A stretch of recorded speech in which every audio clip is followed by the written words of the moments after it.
Genetics may free a woman convicted of killing her four babies and help other parents explain the unexplainable. CNN Kathleen Forbig has spent the past 18 years in prison for one of the most horrific crimes imaginable, killing all four of her babies. But new scientific evidence suggests that's not what happened. Genomic testing shows at least two of the Australian babies likely died from a previously undiscovered genetic mutation that led to heart complications, meaning she may have been wrongfully imprisoned for almost 2 decades. The finding has prompted 90 scientists, including two Australian Nobel laureates, to ask the governor of New South Wales to pardon Porbig and let her walk free. If that happens, Forbig's case will be one of the worst miscarriages of justice in Australian history. The ramifications don't end there. While scientists are still learning about the causes of sudden infant death syndromes called SIDS, an umbrella term for when children die suddenly from unexplained causes, the findings in Forbig's case may help other parents who are grieving the unexpected loss of their own children. Early years. Right from the start, Forbig's life was marred by tragedy. When she was 18 months old, her father stabbed her mother to death and served 15 years in prison for murder before being deported to England. She was a disruptive child with behavioral issues that one medical officer said could indicate she was abused as a baby by her father, according to a 2019 inquiry into Forbig's convictions. In the late 1980s, she married Craig Forbig, she, who she had met at a disco in the Australian city of Newcastle. She had They had their first child when she was 21, a boy named Caleb. Kathleen Forbig, leaving Masterland Court after being refused bail on March 22, 2004. She described herself as feeling conflicted with a husband, home, and a baby, the inquiry noted. Then, when he was just 19 days old, Caleb died. The cause of death was given as SIDS, essentially the absence of evidence of any other cause. Forbig soon fell pregnant again, and in 1990 she had another son, Patrick. Tested showed he was normal and healthy, but at 4 months he had an unexplained ARTE, an apparent life-threatening event that left him with brain damage and seizures. 4 months later, he died as a consequence of seizures. Her third child, Sarah, died aged 10 months. Her cause of death was listed as SIDS. When her fourth daughter, Laura, died aged 18 months on March 1st, 1999, police started investigating. The couple's marriage broke down after Forbes left. Her husband found her diary and read an entry that he said made him want to vomit. He took the diary to police on May 19, 1999, according to the inquiry. On April 19, 2001, Forbig was arrested and charged with 4 counts of murder. Her childhood best friend Tracy Chapman describes Forbig as a caring animal lover who was a really good mom. But at trial in 2003, the prosecution argued Forbig had smothered her child. There was no conclusive forensic proof. Instead, the prosecution relied on a maxim credit to British pediatrician Roy Meadow. One sudden infant death is a tragedy, two is suspicious, and three is murder, till proven otherwise. The prosecutor compared the chance of the child dying of natural causes to pigs flying. I can disprove that one day some piglets might be born with wings and that they might fly. Is that some reasonable doubt? No. The prosecutor told the jury during the 2003 trial. There has never been ever been before in the history of medicine that our expert has been able to find any case like this. It is preposterous. It is not a reasonable doubt. It is a fantasy, and of course, the Crown does not have to disprove a fanciful idea. The prosecution pointed to Purvik's journals, which they said contained virtual admissions of guilt. I feel like the worst mother on this earth, scared that Laura will leave me now, like Sarah did.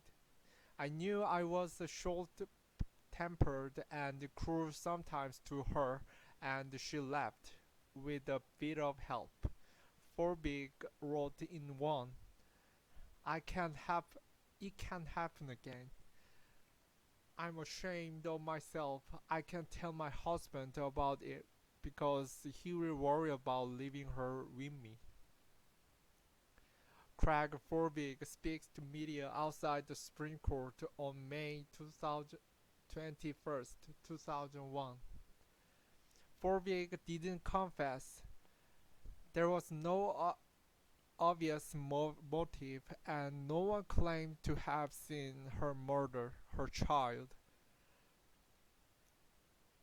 But the jury found her guilty of the murder of 3 children and the manslaughter of one.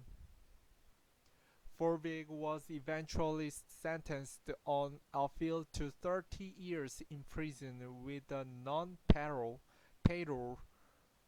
period of 25 years.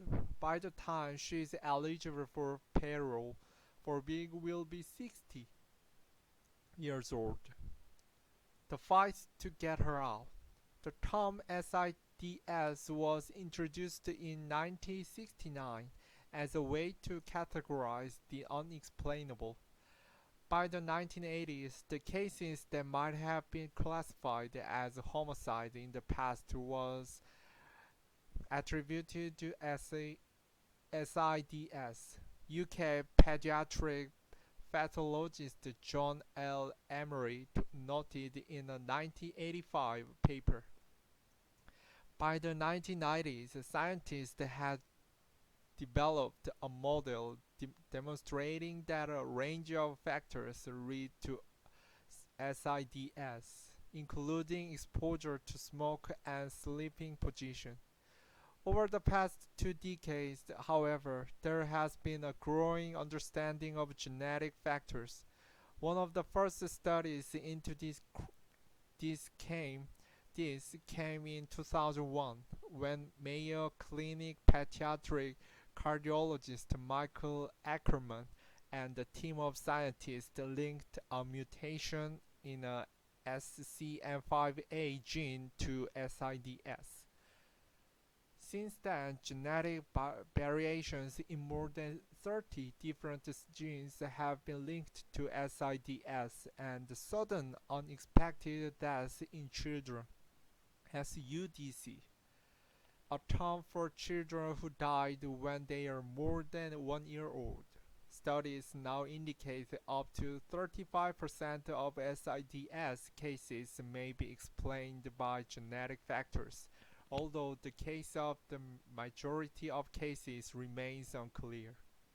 In 2015, with her appeals exhausted, Forbig's lawyers submit a petition to the governor of New South Wales asking him to direct that the inquiry be held into her convictions. The lawyers argued new evidence had come to light since her unsuccessful appeals, including a growing understanding of SIDS that led to a feeling of disquiet over her convictions. If the former NSW New South Wales District Court Chief Judge Reginald Blanche, who headed the inquiry, agreed he could refer the cases back to the Court of Criminal Appeal. Kathleen Forbig was questioned again about the deaths of her 4 children during an inquiry in 2019. As part of that inquiry, Forbig's legal team approached Professor Carola Vinuesa, co-director of the Center for Personalized Immunology at Australian National University, to ask her to sequence the children's genomes to see if there was a genetic mutation that could have caused SIDS. There was a chance, even though it might be a long shot, that Forbig was carrying something that might be passed on to the children. Vinuesa said, "To my knowledge, this is the first case in which a court anywhere in the world has used the whole genome sequencing to find evidence of the cause of death." During the inquiry, Vinuesa and her team sequenced Forbig's genome and found a previously unreported variation in the CALM2 gene, which controlled how calcium is transported in and out of heart cells. Studies have found variations in the CALM2 genes can cause heart problems in young children, meaning they are among the best recognized causes of SIDS and SUDC. When they sequenced the genomes of all 4 children, they found both daughters carried the same CALM2 mutation as their mother. After the inquiry had closed, more evidence came to light, prompting Vinuesa and her team to write to the judge telling him it was likely the daughters died as a result of the variant. Despite the new finding, Judge Blanche opted not to reopen the inquiry. After taking all the evidence, including the diaries, into account, Blanche said he remained of the view Forbig had smothered Sarah and Laura. New development. Last November, scientists published even more compelling evidence, led by Danish professor Michael Toft Overgaard. A team of experts across 6 countries found the CALM2 variant in Forbig and her 2 girls could cause disease, just like other CALM2 variants. They concluded the variant altered the girls' heart rhythm, making them susceptible to heart conditions, particularly given the medication they were given. Sarah was on antibiotics for a cough, while Laura was being treated with paracetamol and pseudoepidurin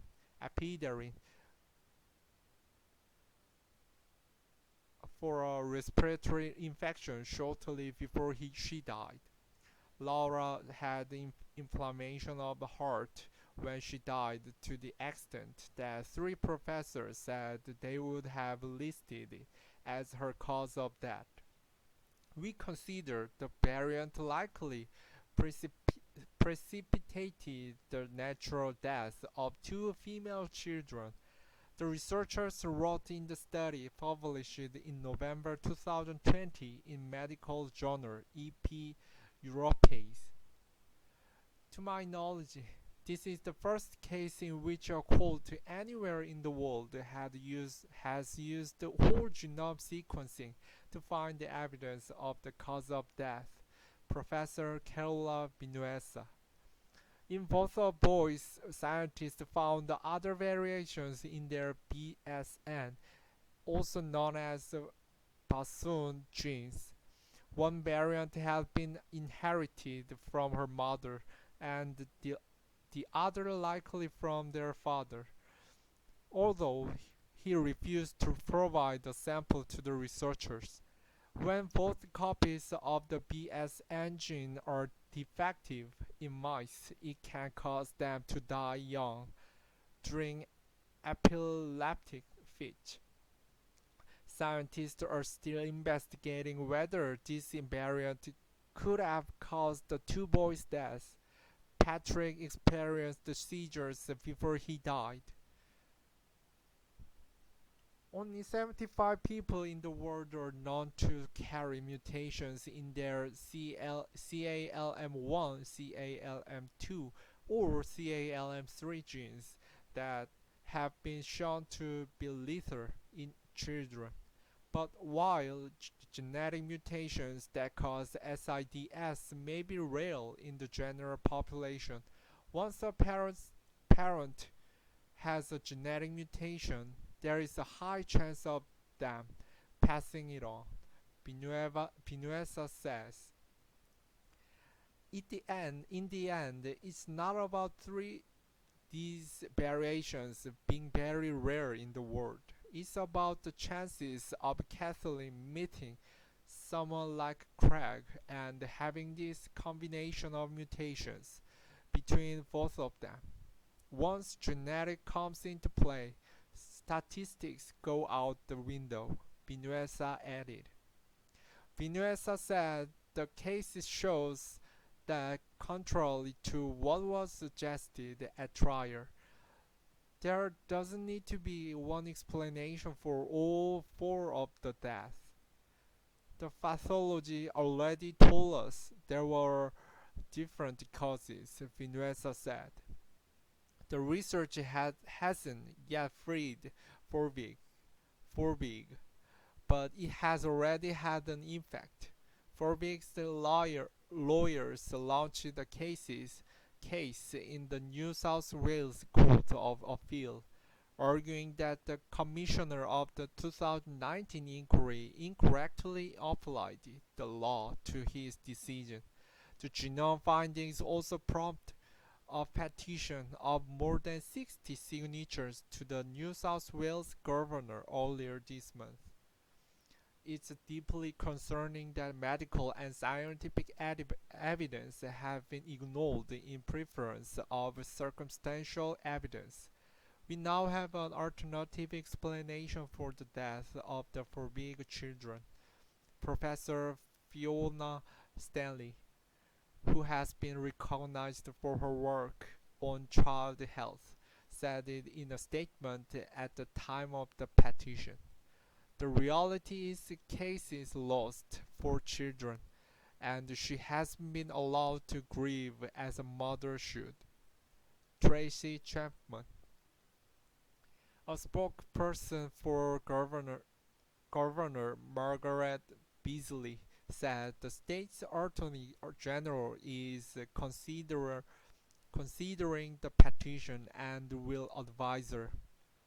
According to New South Wales Department of Communities and Justice, few people have ever received the pardon of the states. Even if the Forbig is freed, her legal fight may not be over. She will need to go to the Court of Criminal Appeal to get her conviction overturned if she wants to clear her name. And it will be another legal matter again if she wants to get compensation for the years she spent in prison. For 4 weeks, the research offers some hope, but it was also emotional for her to hear, say, Chapman, who talks to Porvid every day. You are being told that potentially the things that you carried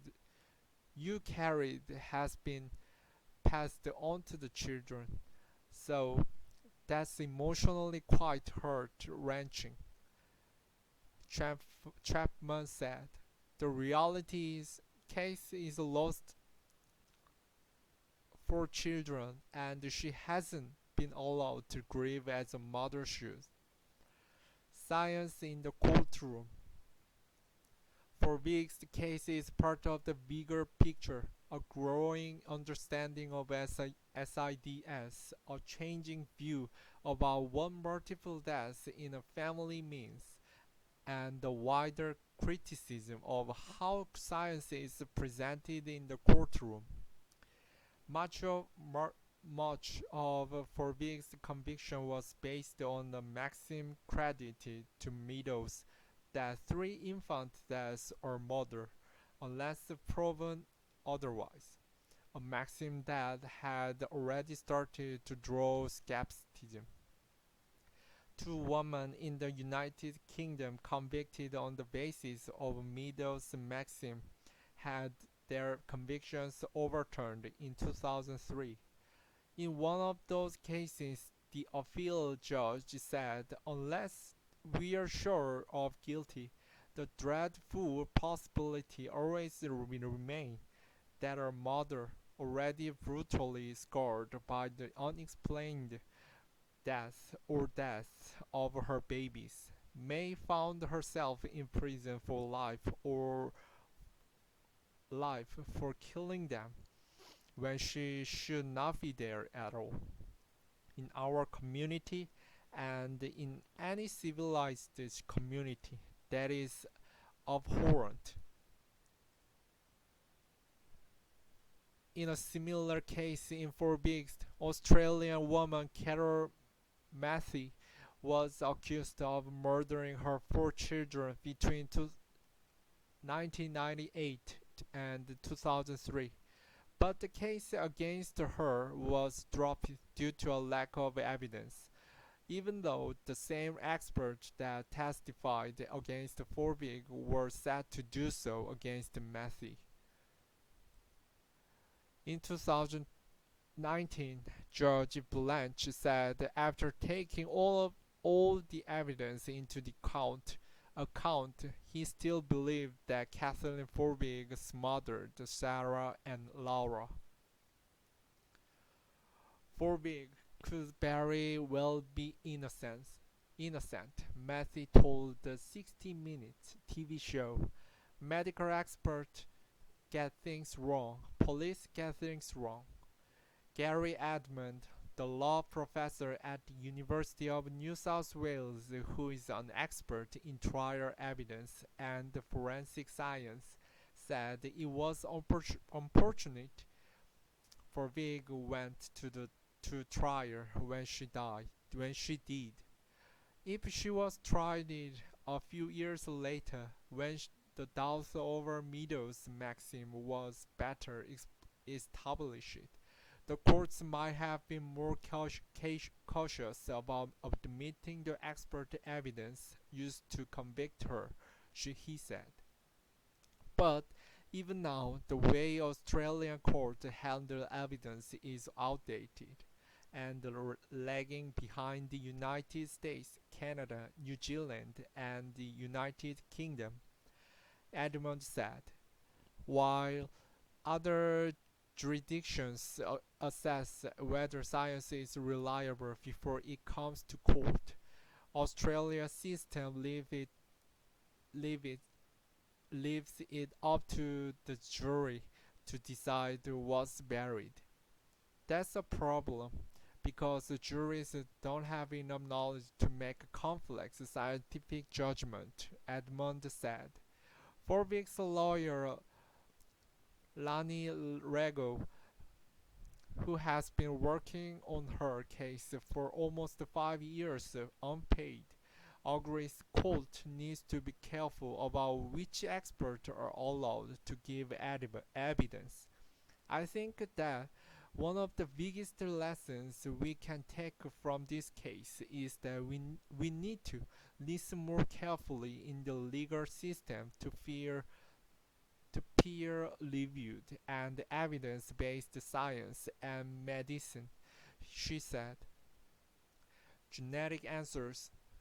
The advances in genetic testing, including the findings in Forbig's case, could also help give uh, answers for others dealing with the unexplained deaths of their children. Binuesa says it's likely that in the next few years, other families who have explained SIDS will find the genetic mutation is to blame. We need to listen more carefully in the legal system to peer-reviewed and evidence-based science and medicine. Rani Legal. In most families where there have been SIDS deaths, nobody has yet gone back and sequenced the genomes of the children, she said. As molecular autopsies become more common, she thinks there will be more genetic explanations for otherwise unexplained deaths. That could help families looking for answers and also help those worried about being targeted by the law. Many families live in fear because they've had two or more children dying and they are worried that one day someone will be knocking at their door with some type of police investigation, she said. We know now that when you have a genetic condition, it's not rare. Chapman says her childhood friend hopes her case helps other parents explain otherwise unexplainable deaths.